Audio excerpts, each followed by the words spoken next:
سعید جریری نے ابو الاعلیٰ یزید سے بیان کیا، ان سے احنف بن قیس نے، انہوں نے کہا کہ میں بیٹھا تھا۔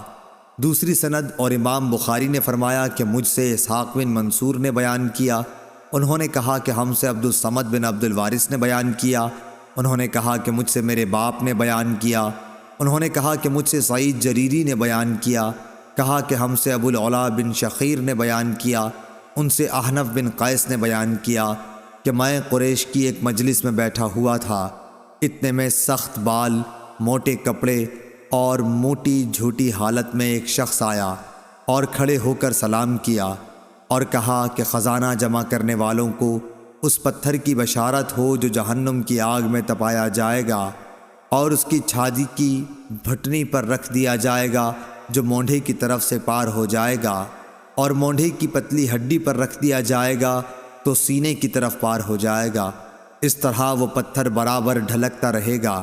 یہ کہہ کر وہ صاحب چلے گئے اور ایک ستون کے پاس ٹیک لگا کر بیٹھ گئے۔ میں بھی ان کے ساتھ چلا اور ان کے قریب بیٹھ گیا۔ اب تک مجھے یہ معلوم نہ تھا کہ یہ کون صاحب ہے۔ میں نے ان سے کہا میرا خیال ہے کہ آپ کی بات قوم نے پسند نہیں کی۔